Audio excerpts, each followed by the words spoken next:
Caracol Sostenible. Gabriel de las Casas. Gustavo Yepes.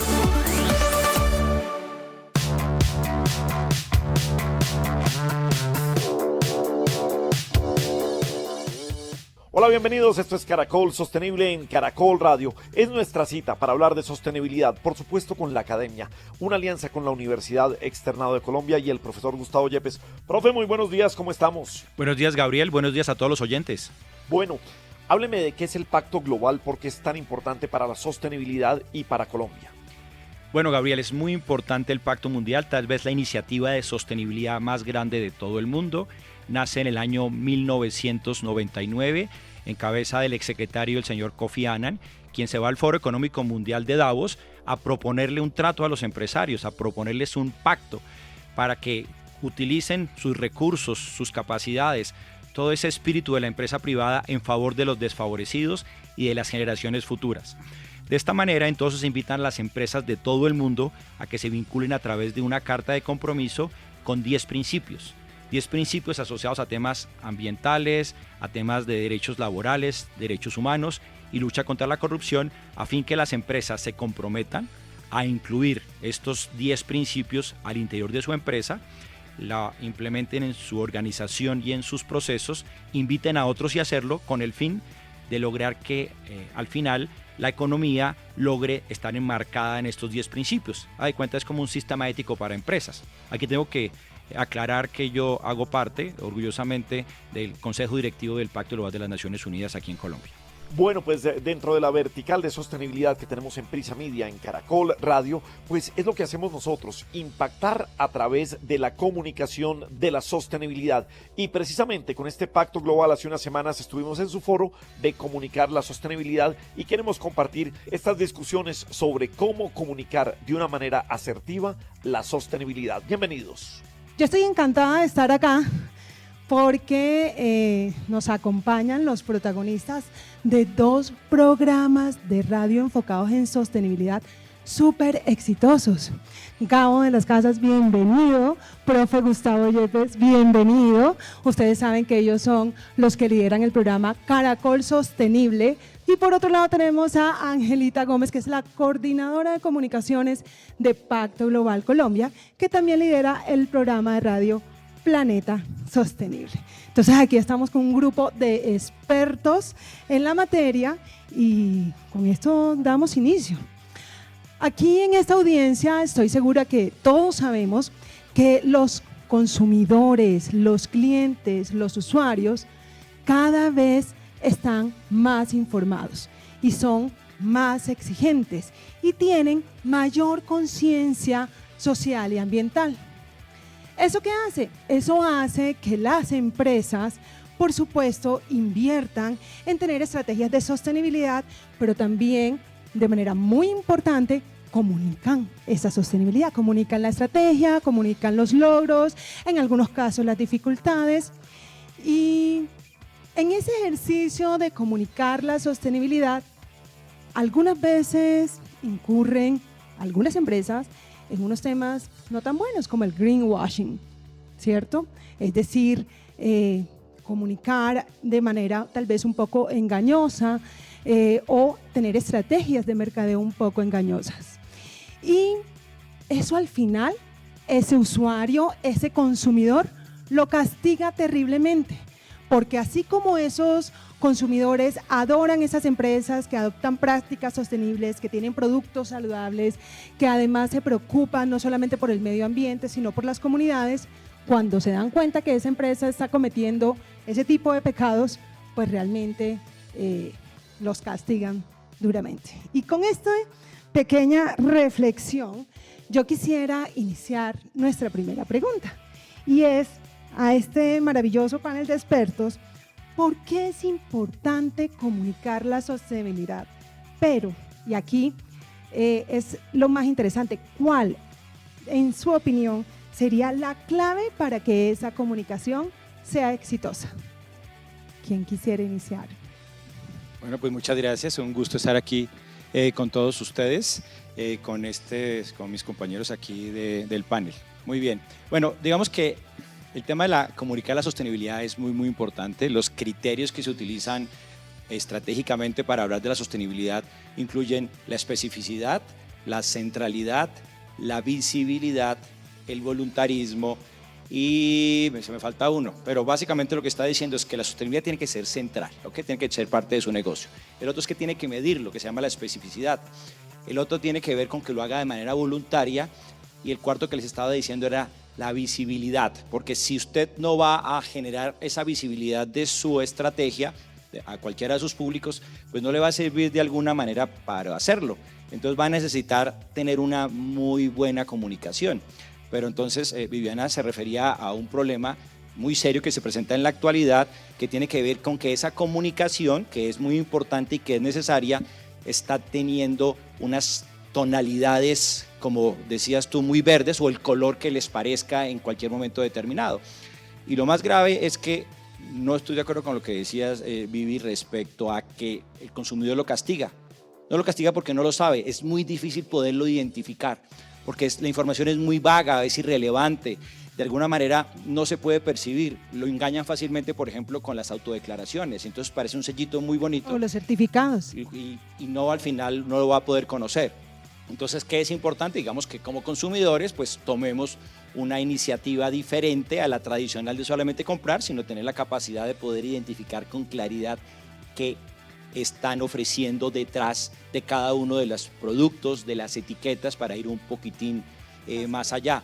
Entonces necesitamos tener nuevos consumidores. Lo que está pasando en este momento en el mundo es que ¿quién lo está castigando? Pues ya la legislación en Europa, sobre todo en Inglaterra, están siendo ya muy cuidadosos y están revisando cada mensaje y han castigado, por ejemplo, a todas las aerolíneas que tienen operación en Inglaterra, porque cuando dicen que tienen un viaje sostenible o algo así por el estilo, nunca se ha demostrado todavía que podamos tener ese tipo de viajes sostenibles. Tienen un viaje igual que cualquier otro y el mensaje es engañoso, es falso para su consumidor. Así que, simplemente para concluir, es muy importante, es un criterio estratégico de la sostenibilidad y necesitamos hacerlo transparente, necesitamos hacerlo cierto para que al final genere el impacto que de verdad queremos. Entonces ahí el llamado es a los consumidores a estar muy pendientes y poder identificar si ese ejercicio de comunicación o a veces de rebranding de los productos es correcto, si la certificación o ese sellito verde de verdad es real, ¿cierto? Así es. Muy bien, mi querido Gabo. Bueno, me voy a plantar desde los medios de comunicación de cómo comunicar la sostenibilidad, pero también desde las mismas compañías. Y yo creo que desde las compañías y en general desde quienes queremos comunicar la sostenibilidad, no hay que pararse en unos niveles pseudointelectuales de dictar una cátedra sobre sostenibilidad. Sea el director de sostenibilidad o el vicepresidente de sostenibilidad de una compañía o estemos dentro de un medio de comunicación. Porque aquí la sostenibilidad no se trata de tratar de mostrarme que soy mejor que los demás, sino que tengo procesos que son responsables y que nos ayudan a ser responsables con el planeta, con lo que estamos viviendo. Es una responsabilidad de todos y para todos. Entonces, uno, el pseudointelectualismo ya está mandado a recoger. Dos, el tono es fundamental. El tono de regaño en muchas cosas funciona de otra manera. Aquí tenemos es que contar el porqué y cuáles son las consecuencias de nuestros actos, qué es lo que tenemos y cómo sustentar eso con cifras, con cosas de la vida real. Porque cuando nos volvemos de un tono regañón, de un tono que no nos gusta, de un tono de que todo el mundo lo está haciendo mal, hay gente que lo está haciendo mal porque no conoce, y ese es el papel de lo que estamos haciendo, de lo que nos estamos sentando en este momento, no solamente en este foro, sino en varios, en el por qué comunicar la sostenibilidad. Gustavo, yo creo que recoge muy bien desde el punto de vista empresarial cuál es la necesidad de la compañía, de por qué mostrarla. Aquí hablamos el por qué hacerla. Yo creo que es llevar estas buenas historias de éxito de las compañías, llevarlas a que todo el mundo vea que es más fácil ser sostenible de lo que creemos. No es tan fácil, hay que hacer inversiones dependiendo del tamaño de la empresa, pero en el mismo comportamiento del ser humano es fundamental. Recogiendo, pues, porque esto es rápido, también dentro del programa yo llevo siempre a cuál es el comportamiento sostenible del ser humano. porque siempre nos quedamos y buscamos culpables de calentamiento global y prácticas no sostenibles a los gobiernos, a las grandes compañías, pero también queremos poner en cuál es la responsabilidad de ese ciudadano del mundo en cuanto a la sostenibilidad. Entonces, ese tono tiene que ser muy familiar. Y soy repetitivo en eso, no solamente desde el medio de comunicación, sino dentro de la compañía, muy familiar, casi que de la misma manera en que te quiero vender un producto o que seas un consumidor de mi producto o de mi servicio, de esa misma manera se tiene que comunicar con amabilidad, con transparencia, por supuesto, de manera muy directa, pero dejándole ver cuáles son las consecuencias de un mundo no sostenible. No, me encanta porque abordas ese tema del conocimiento de la ciudadanía en general de qué es sostenible y qué puede hacer desde el día a día, pero sobre todo, y por eso soy gran admiradora de los programas de ustedes, y es cómo desescalar ese lenguaje de la sostenibilidad, cómo eso que a veces se ve tan técnico por parte de los vicepresidentes o de los técnicos o los expertos en sostenibilidad de las compañías, lo hacemos absolutamente sencillo para el resto, que sea fácil de entender, que sea fácil de comprender y que todos sepamos que cualquier conducta o cualquier actividad que hacemos en la vida tiene un impacto en términos de sostenibilidad. Mi querida Angelita. Vivi, ¿por qué comunicar la sostenibilidad? Porque necesitamos inspirar, porque necesitamos reducir los reprocesos de buenas prácticas en temas de sostenibilidad, porque tenemos que aprender a ser coherentes y a veces estamos fallando por desconocimiento. Cuando yo llego al Pacto Global en el año 2018, no teníamos unos canales de comunicación maduros y llego a crear una plataforma de comunicación en el Pacto. Revista, la página web, blogs, podcasts, productos de televisión que son súper costosos, pero en fin, a todo le metimos un esfuerzo. ¿Y qué no tenía yo? La información. Comencé a convocarle con las empresas adheridas al Pacto Global contenidos en temas de sostenibilidad para poder comunicarlos, y tuve empresas bellísimas que me enviaban su política de salud ocupacional. Había que hacer pedagogía y había que educar. Y nos pusimos en la tarea desde el Pacto Global a sentarnos con esos líderes empresariales en el año 2018 para explicarles cómo generar narrativas en temas de sostenibilidad, un ejercicio de coherencia para poder inspirar a otras organizaciones. Y no solamente a las organizaciones pares, también a esas organizaciones que hacen parte de nuestras cadenas de suministro, que necesitan saber cuáles deben ser las reglas de juego para poder conectar con el negocio que está haciendo bien la tarea y poder ser su proveedor. Comunicar la sostenibilidad se está convirtiendo en el ADN para construir esta ruta de sostenibilidad en la que todos debemos ser protagonistas. Así como lo dice Gabriel, no es solamente una responsabilidad de las empresas, también es una responsabilidad de nosotros como individuos saber a quién le estamos comprando. Pero si no sabemos, no tenemos ese input de cuáles son las reglas de juego de esas certificaciones, ¿sí? Y un tema adicional, ¿cómo lo estamos comunicando? Porque ahora se viene una pregunta más enfocada como en también desafíos, y es que tenemos que dejar de lado ese ejercicio del maquillaje de nuestras buenas prácticas de sostenibilidad. También vale contar dónde son nuestras oportunidades de mejora, y esa narrativa del mejor o el más sostenible en Colombia, sabiendo que este camino todavía lo seguimos construyendo. Yo creo que todavía no tenemos el mejor, incluso en el mundo, porque este camino lo estamos construyendo, y dejar esa narrativa ya en esos adjetivos nos impide le impide a los consumidores ser protagonistas de la construcción de esta apuesta de sostenibilidad, porque la verdad revelada de la sostenibilidad no está todavía. Nos tocó en esta generación, ¿sí? A nosotros nos enseñaron en el colegio que teníamos que ser sostenibles, a los niños de hoy sí.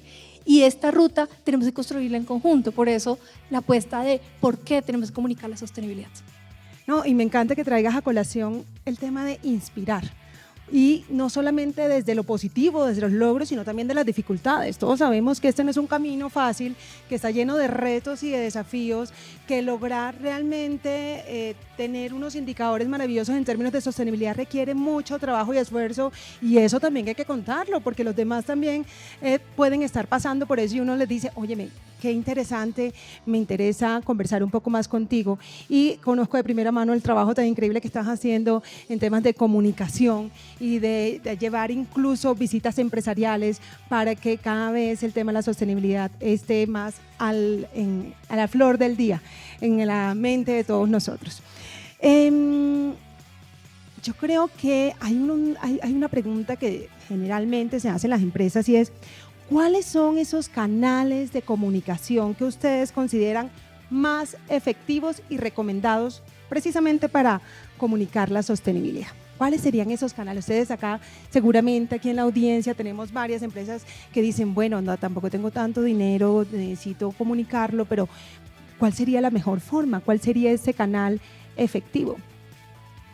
Bueno, aquí yo quiero iniciar es que, miren, uno en ejercicios de comunicación, y ahora que Gustavo me da el privilegio de estar en el externado dictando un módulo de comunicar la sostenibilidad y también en la Universidad Javeriana, canales son muchos, ¿sí?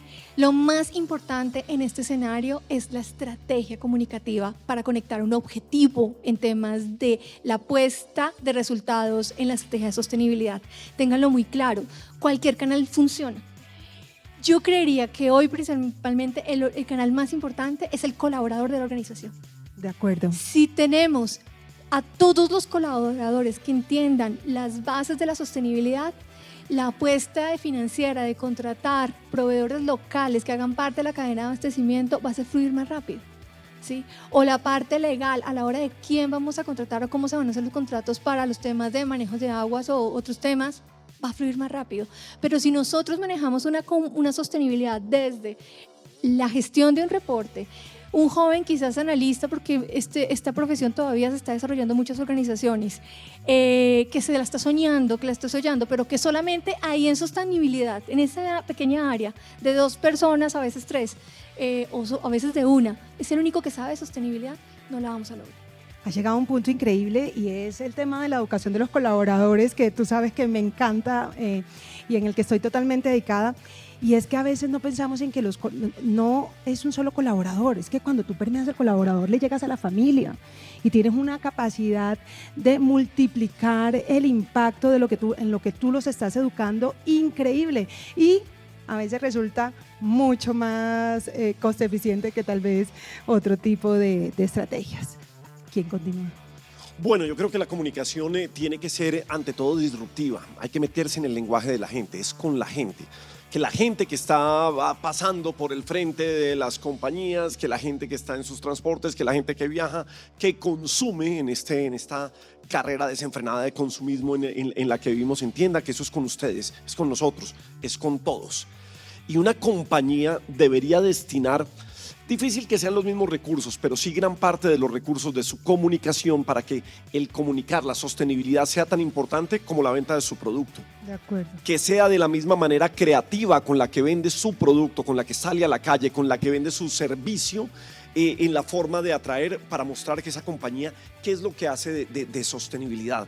¿Por qué? Porque nos enteramos que cada acción, buena o mala, nos afecta, bien o mal, a todos. Entonces, en la medida en que tengamos claro eso de cómo nos estamos afectando mal cada vez que hacemos algo malo, algo que no es sostenible, desde que nos levantamos hasta que nos acostamos. Yo sigo desde que hay que llegar directamente a la gente para que tenga un cambio. ¿Por qué? Porque al final el que es el vicepresidente puede ser de asuntos públicos y sostenibilidad de una compañía, al final es una persona. Es una persona que tiene que tener en su ADN, cuando llegue ahí, como bien lo decíamos del ADN, la sostenibilidad, o si no, va a ser algo terciario. Me dedico a los asuntos públicos y la sostenibilidad no se puede volver el check de la compañía dentro de las prácticas y de los informes que tiene que presentar cada año. Entonces, modelos disruptivos. Tenemos que meternos todos en la conversación de la gente, desde las organizaciones hasta las compañías, para hablar de sostenibilidad. Eso es lo que pretendemos nosotros también hacerlo. Y por eso, bien lo decías tú, desde radio, y ya llevamos unos meses en que estamos también haciéndolo a través de videos cortos para estar en todas las redes sociales, en diferentes plataformas de comunicación, para meternos en las conversaciones de la gente y para darnos cuenta que también hay mucho del sentido común. No hay que ser un gran teórico de la sostenibilidad para tener prácticas sostenibles, y eso es parte de lo que queremos comunicar, el convencimiento de la gente, y ese es el gran desafío también. Totalmente de acuerdo. Bueno, muy bien, pues para mí el mejor canal es Caracol Sostenible. Por A las 11 de la mañana. Y Planeta Sostenible. Bueno, muy bien. No mentiras, en realidad yo soy nuevo en esos temas de la comunicación. Llevo un año y pico aquí acompañando aquí a Gabriel. Pero en realidad realmente importante más allá del canal es ser creativo, que en eso concuerdo con Gabriel mucho.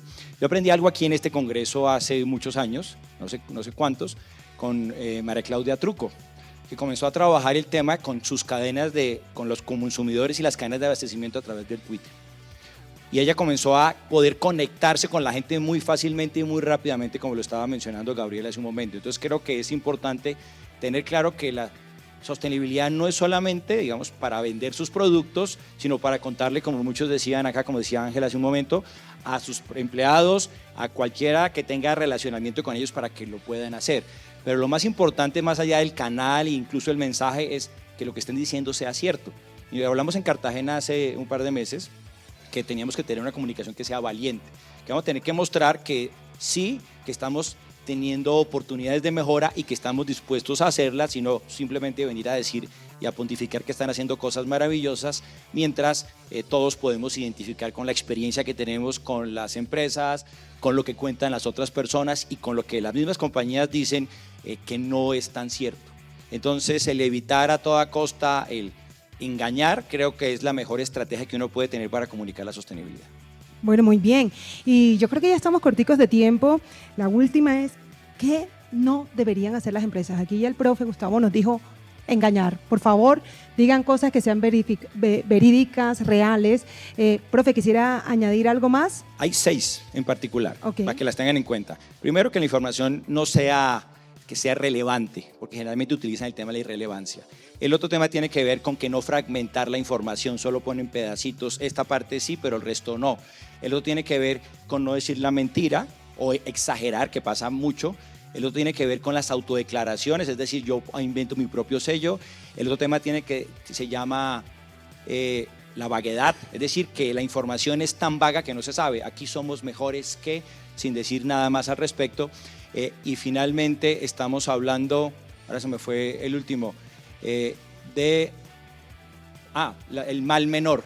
Es que yo contamino un poquitín menos. Entonces, esos son como nosotros lo llamamos las 6 máscaras que tiene el greenwashing. Y es común encontrarlos, y ya usted se va obsesionando con eso y donde va pasando los va a encontrar fácilmente. Si usted se prepara y se entrena con eso, va a superar rápidamente esas máscaras y no va a ser engañado tan fácilmente. Bueno, espero que la hayan anotado. 6 máscaras del greenwashing. Bien, lo que no se mide no se hace, por eso uno tiene que tener unos grandes indicadores de gestión y eso es muy importante para comunicar. Sobre todo las compañías tienen que ser muy asertivos en la comunicación de la sostenibilidad y tener cuáles son las pruebas que dicen que soy sostenible, ¿por qué? Pero tener las pruebas, porque lo que no pueden lograr con unos mensajes vagos y que se queden en la mitad es que la gente dude más de la compañía, incluso más desde antes que comunicara la sostenibilidad a la compañía. Entonces, que sean metas, mensajes sencillos, creíbles, directos y que uno sienta que se puedan medir. Excelente. Bueno, desde el periodismo de soluciones de la casa del New York Times, que es como mi bandera a la hora de filtrar los artículos y los productos informativos que se generan a través del Pacto Global, hay unos no. Uno fuerte es no omitir datos. Importante, no es activismo hablar de sostenibilidad. Sí, la actitud activista no es una actitud que se conecte en esta apuesta de comunicar con un ejercicio sostenible. No culto al héroe. Y aquí porque tengo un tema, de verdad, estamos creando unos nuevos héroes de la sostenibilidad y le estamos cerrando el obturador a muchos que están haciendo la tarea. Yo acabo de llegar del Chocó. Con una científica, Melanie Villate, única especialista en tiburón ballena en Colombia, PhD de Alemania. Podría estar en Alemania. Está en Bahía Solano haciendo talleres científicos turísticos para poder pagar sus investigaciones científicas. Una ballena genera una función para el planeta que pueden generar 1000 árboles. Y para mí ella es una héroe y ella no sale en la foto. Entonces reflexionemos frente a quiénes son los que estamos ubicando en ese escenario que no nos permite abrir la oportunidad de trabajar en territorio. Ella está liderando un escenario donde el pescado artesanal que se tiene allá es el que estamos consumiendo en Wok. Y eso no se está contando. Hay que generar la conversación con los pescadores. Entonces, el otro punto que no está en el periodismo de soluciones, pero que yo quiero reforzar, es la sostenibilidad no puede caer en una narrativa asistencialista para salir en la foto. Sí, tiene que ser un trabajo enfocado a objetivos de cumplimiento a largo plazo. ¿Sí? Entregamos unos computadores en el colegio. ¿Qué significan esos computadores en esa vereda en 2 años? ¿Y qué pasó luego, por supuesto? Evitando también la acción con daño. Porque hoy, por ejemplo, cualquier situación que generemos de computadores, en este ejemplo de veredas, pues se vuelve materia prima para los grupos armados ilegales que están reclutando a los niños por TikTok. Entonces ya nuestro escenario tiene que ser mucho más amplio. Bueno, no, aquí nos podríamos quedar. Solo una cosita más que quería que no quería quedarme con eso ahora que nombraron el activismo. Mire, ese activismo de echarle latas de sopa y pinturas a unas pinturas, encadenarse, rociar a la gente. Mire, eso nos hace más difícil la tarea de comunicar la sostenibilidad, de hablar del cambio climático. Genera un resultado contrario precisamente con ese mal activismo alrededor de eso. No, totalmente de acuerdo. Y bueno, aquí no, como ven, nos podríamos quedar mucho más tiempo hablando de cómo comunicar la sostenibilidad. Espero que todas estas reflexiones y todos estos insights les sean útiles en su trabajo en el día a día. Y por supuesto, agradecer, profesor Gustavo, mi querido Gabo y Angelita, por esta media hora llena de conocimiento e inspiración. Muchísimas gracias. Bueno, profe, ¿qué encuentra entonces usted de absurdo dentro de esta comunicación y dentro de esta discusión? De nuevo, mil gracias al Pacto Global por habernos invitado a este importante foro. Bueno, Gabriel, no sé, pero primero hago una preguntita. ¿Qué piensa usted cuando ve una botella plástica con un mensaje que dice 100% reciclable? Uy, lo que pasa es que tengo dos sentimientos. Uno, antes de conocer más sobre el reciclaje, sobre la sostenibilidad, sobre la economía circular, y otro, lo del día de hoy. Como que no me como todo el cuento de lo que está haciendo esa botella y habría formas mejores de llevar ese contenido. Bueno, muy bien, pues a mí también me daba mucha tranquilidad consumir esa bebida ya porque tenía ese empaque y me parecía que estábamos haciéndolo bien. Pero la Organización Europea de Consumidores denunció ante las autoridades de la Unión Europea que algunas de las empresas de bebidas más grandes del mundo generan esas afirmaciones que son engañosas. El argumento expuesto es que, es decir, ese 100% reciclable es un término ambiguo, ya que depende mucho de factores como la infraestructura, como lo que usted estaba diciendo, ¿no? La disposición para recoger el material, la eficiencia y el proceso de clasificación, los procesos de reciclaje adecuados. Entonces, de alguna manera, podemos ver datos como estos. La tasa de reciclaje de los cuerpos de las botellas PET para bebidas es de tan solo el 55% en la Unión Europea. O sea, no se imaginará en otros países. Y la probabilidad de que vuelvan a convertirse en botellas es alrededor de solo el 30%. Gabriel, esto que estamos hablando aquí se conoce como greenwashing o lavado verde. ¿Qué significa? Algo con lo que usted advertía, es decir, mensajes que son engañosos, que tratan de llevar a una compañía a mostrar una cara verde, una cara protectora del medio ambiente hacia la comunidad. Y esto está aumentando de una manera significativa en todo el mundo. Por ejemplo, el aumento de la preocupación por el cambio climático ha llevado a un crecimiento masivo en la cantidad de mensajes de sostenibilidad por parte de las empresas. Y les voy a poner algunos datos. Según estudios de la European Consumer Organization, el 42% de las afirmaciones ambientales hechas por empresas europeas eran exageradas, falsas o engañosas. La autoridad del Reino Unido, que se llama ASA, la Autoridad de Estándares Publicitarios, ha sancionado a numerosas empresas por afirmaciones engañosas. Tan solo entre el 2019 y el 2023, las multas relacionadas con greenwashing crecieron en un 50%. Entonces, vemos entonces cómo está aumentando esta práctica muy rápidamente. El 29 de abril de 2024, la Comisión y las Autoridades Nacionales de Protección del Consumidor de la Unión Europea iniciaron acciones contra 20 aerolíneas por prácticas engañosas de lavado de imagen. Entonces, obviamente, esto tiene un impacto ambiental, social, económico muy significativo.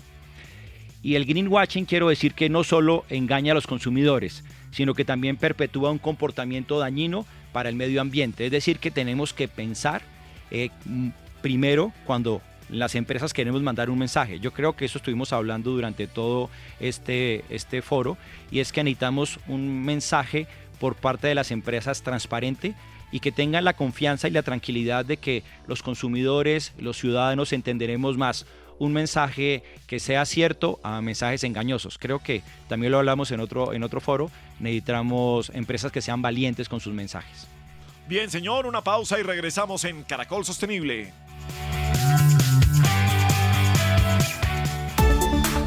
Ya regresamos con Caracol Sostenible. Continuamos con Caracol Sostenible.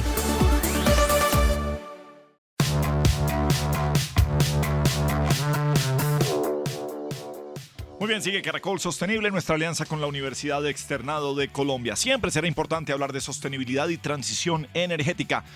Don Juan Manuel Durán, ¿a quién tiene de invitado hoy? Pues Gabriel, hablamos de transición energética en Caracol Sostenible y para eso tenemos como invitado el día de hoy a Camilo Marulanda, presidente de Isagen. Doctor Marulanda, bienvenido a Caracol Sostenible. Hola Juan, un saludo muy especial para usted y para todos los oyentes.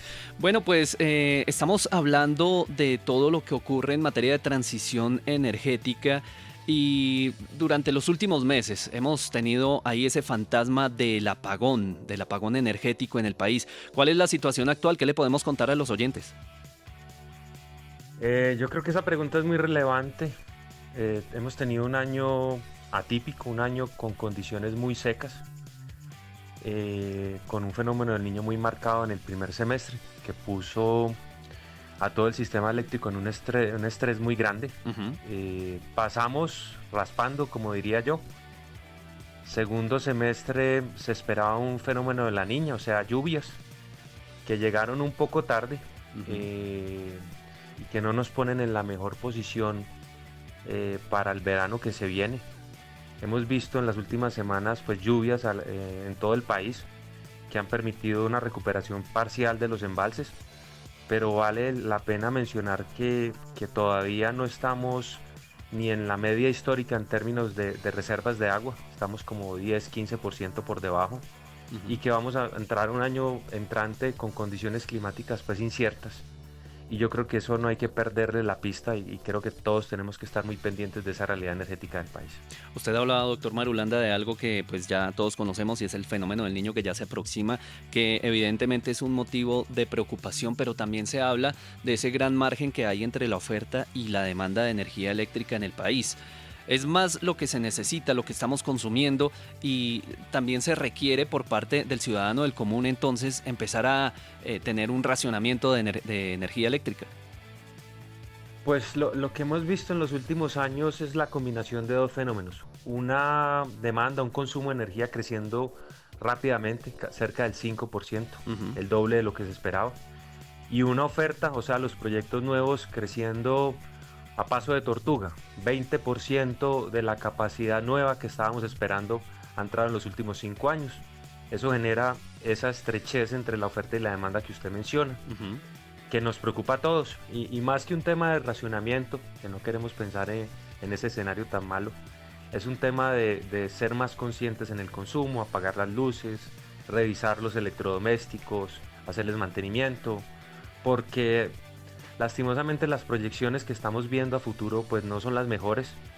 Inclusive los reportes de las agencias gubernamentales como la Unidad de Planeación Mineroenergética, UCME, ya empiezan a indicar que a partir del año 26 vamos a tener una estrechez inmensa en términos de oferta y demanda de energía. Esto quiere decir que la demanda puede sobrepasar la capacidad instalada del país en firme. Y hemos venido insistiendo pues en esa discusión ya hace un par de años en torno a la necesidad de incentivar la inversión en nuevos proyectos, en facilitar, empujar entre todos el desarrollo no solo de los proyectos de La Guajira, sino de los proyectos solares a lo largo del país, pero también pues pensar como país que necesitamos otras fuentes de energía.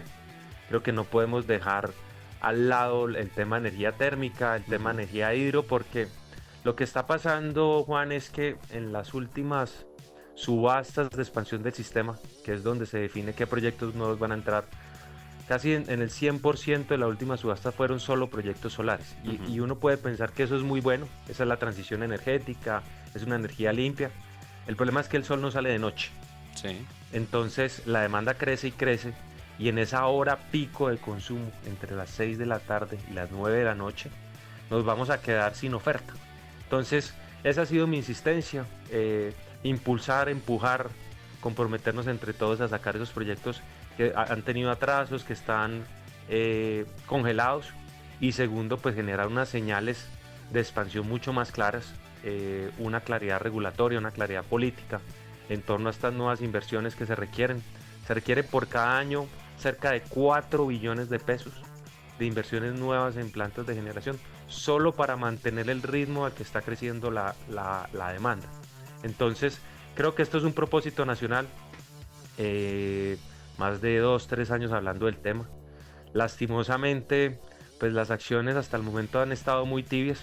A mí me sigue preocupando, no solo como ejecutivo del sector, sino como colombiano, pues esa realidad que vamos a enfrentar a futuro, y por eso seguimos hablando del tema, seguimos acercándonos al gobierno, seguimos pidiendo señales y sobre todo seguimos invirtiendo, seguimos construyendo nuevas plantas, porque creemos que al final estas cosas se demuestran es con hechos, y nosotros tenemos una confianza muy grande en Colombia, y queremos estar aquí, queremos seguir invirtiendo. Y tenemos unos proyectos a lo largo del país en construcción, y estamos permanentemente buscando nuevas cosas para hacer en el país. Pues usted ha hablado de algo muy importante en esta respuesta, doctor Marulanda, y es encontrar la solución al problema energético del país, pero desde diferentes frentes, no solamente desde la energía solar, sino también desde todos los frentes que podemos atacar. Esta semana justamente la Contraloría ha lanzado unas alertas que hay en materia de seguridad energética en el país, y una de ellas tiene que ver justo con eso de lo cual usted hablaba, que es la descarbonización, el tema de las regalías que se dejarían de recibir en el país al momento de no persistir en la producción de hidrocarburos. También habla de esa alerta por la no exploración y explotación para tener mayores reservas y productos de petróleo y de gas en Colombia. Y por eso hablamos desde todos los frentes, pero me voy a ir un poco a esas buenas noticias que ustedes nos pueden traer desde Isagen, y una de ellas tiene que ver con un nuevo parque solar que ustedes han estado entregando en Sabana Larga. ¿Qué podemos contarle a los oyentes de Caracol Sostenible? Sí, este es un proyecto que iniciamos hace un par de años, proyecto de 100 megas. 100 megas es lo suficiente para suplir la energía de una población de cerca de 400.000 personas. Proyecto con una inversión de cerca de 500.000 millones de pesos en el municipio de Sabana Larga, en el Atlántico. Afortunadamente el proyecto ya está en operación, y es parte de esa estrategia de crecimiento que hemos venido desarrollando. Son 100 megas de 1000 megas, o sea el 10% de lo que planeamos entrar al sistema en los próximos 3 años.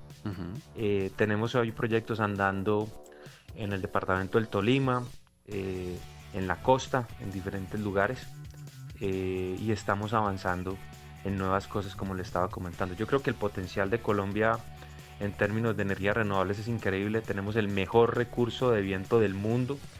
El viento en La Guajira sopla 3 veces más rápido que el promedio mundial. Tenemos una radiación 2,5 veces para proyectos solares. Es ponernos de acuerdo el sector privado, el sector público, las comunidades, para avanzar en aprovechar esos recursos.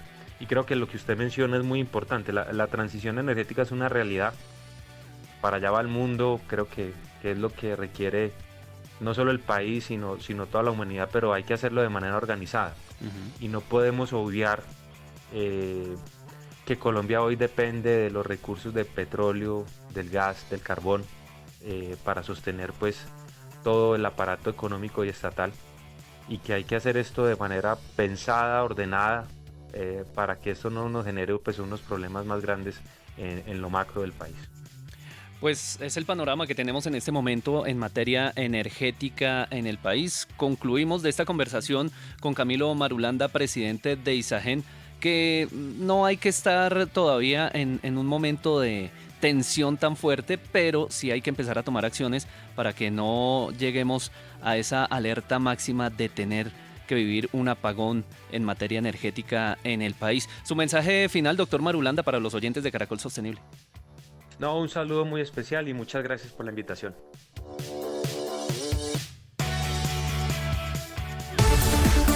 Caracol Sostenible en Caracol Radio. Bien, sigue Caracol Sostenible. Bakú, Azerbaiyán, ha sido el escenario en donde termina la COP29. Lo más importante para destacar de esta COP29, don Juan Manuel Durán, ¿qué hay que contar?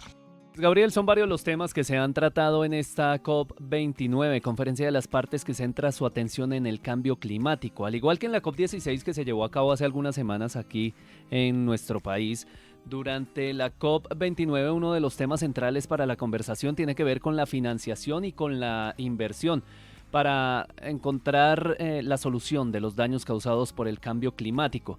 El secretario general de la ONU, Antonio Guterres, durante su intervención sostuvo que los países ricos son los que más han generado daños al planeta y por ende son los que más han contribuido al cambio climático. En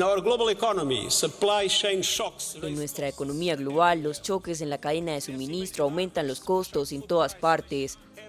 Las cosechas devastadas elevan los precios de los alimentos en todas partes. Las casas destruidas aumentan las primas de seguros en todas partes. Esta es la historia de una injusticia evitable.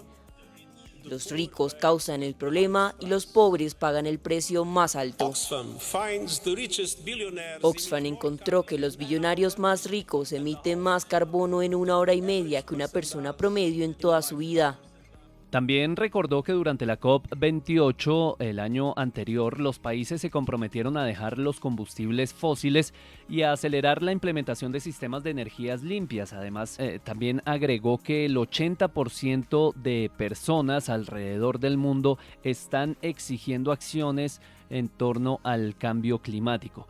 La propuesta que más se ha discutido establece que los países ricos contribuyan con $250 mil millones de dólares anuales para mitigar el impacto generado en el planeta y contrarrestar los efectos del cambio climático. Sin embargo, esta propuesta no ha sido bien recibida por los países en desarrollo que, como lo decía, son los que más han sufrido los impactos del calentamiento global y que, por supuesto, están buscando un mayor aporte de los países desarrollados. Antonio Guterres también se pronunció respecto a la necesidad de entender que esto no es un gasto, sino una inversión y que el tiempo se está agotando. En este periodo crucial, ustedes y sus gobiernos deben guiarse por la verdad. La financiación climática no es caridad, es una inversión. Actuar frente al cambio climático no es opcional, es imprescindible. Ambas son indispensables para un mundo habitable para toda la humanidad y un futuro próspero para cada nación del planeta. El tiempo corre. Cuento con ustedes y les agradezco. Pues continúan las discusiones. El acuerdo actual establece que los países desarrollados aportarán $100 mil millones de dólares anuales hasta el 2025. La propuesta que está en este momento sobre la mesa es que dichos países, dicha contribución, sea de $250 mil millones de dólares anuales. Sin embargo, los países en desarrollo han pedido aumentar por lo menos 13 veces más la cifra actual. Vamos a ver qué ocurre, pues el panorama es cada vez más complejo. Las cabezas de los gobiernos más importantes del mundo y con las mayores economías no parecen estar dispuestos a incrementar el valor de ese financiamiento. De hecho, el presidente electo de los Estados Unidos, Donald Trump, ha establecido su voluntad de retirarse del Acuerdo de París. Recordemos que el objetivo es lograr que la temperatura global no aumente más de 1,5 grados centígrados y para ello pues se requieren todos estos esfuerzos conjuntos y toda esta financiación que se ha convertido en el tema central de esta COP29. Otro de los temas también que se han tocado tiene que ver con la agricultura. El ministro de Agricultura y Pesca de Uruguay, Fernando Matos, defendió a la ganadería sostenible y sostuvo que, abro comillas, el sector productivo de las Américas es víctima, no el principal responsable del cambio climático. También exigió el apoyo financiero para las naciones más afectadas por este cambio climático. Las conversaciones siguen su curso durante toda esta mañana de sábado y se espera que se logre un acuerdo entre las partes en la COP29.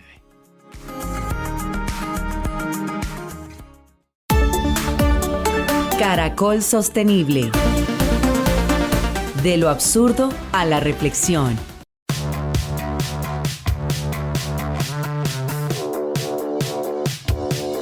Bueno, profe, una COP, por supuesto, llegar a consensos, reducir la temperatura en el mundo. ¿Hay absurdo? ¿Hay reflexión? Para nuestro absurdo de hoy, me gustaría primero hacerle una pregunta a Gabriel. ¿Sabe usted qué es comedian? No, profe, cuénteme. Bueno, pues comedian es una obra de arte muy controvertida, porque solamente es un banano fresco pegado con una cinta en una pared. Fue creada por un famoso artista conceptual, es un italiano que se llama Maurizio Cattelan.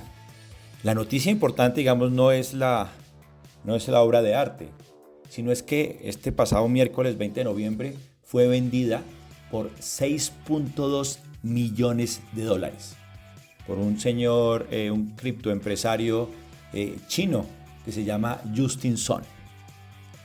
Entonces, aquí me gustaría entrar con la reflexión, porque esta noticia contrasta con la facilidad de, digamos, soltar el dinero con lo que está pasando en la COP29 en Azerbaiyán, que está por terminar hoy, y que no hay acuerdos concretos sobre la financiación del cambio climático y aún persisten las divisiones sobre quién debe asumir esta responsabilidad financiera o la otra. Lo que está claro es que el grupo interdependiente de expertos de alto nivel sobre financiación climática calculan que para 2030 los países en desarrollo, y ahí sacan a China por supuesto, necesitan más de $2.4 billones anuales para inversiones climáticas. Y Gabriel, quiero ser claro, esto no se trata de culpar a alguien o de decirle a alguien cómo gastar su dinero, sino que me pareció importante mostrarlo como una especie de paradoja. Aquí hay un tremendo desbalance de prioridades en nuestra sociedad. Y yo creo que la celebración de esta COP29 debe ser una excusa. Es la excusa perfecta para hacer un llamado urgente a replantear nuestras prioridades. Porque cada dólar que se posterga en inversiones climáticas no solo se va a aumentar en costos futuros, sino que sigue poniendo en riesgo a nuestro planeta, a nuestra civilización incluso. Sigue aumentando las desigualdades, que en particular afectan en mayor medida a quienes menos han contribuido con el problema. Y creo que tenemos que comenzar a pensar en eso ya, muy rápidamente. No lo podemos dejar para mañana. Perfecto, señor. Hasta aquí Caracol Sostenible, la producción periodística de Juan Manuel Durán, el profesor Gustavo Yepes y Gabriel de las Casas. Sigan en Caracol Radio.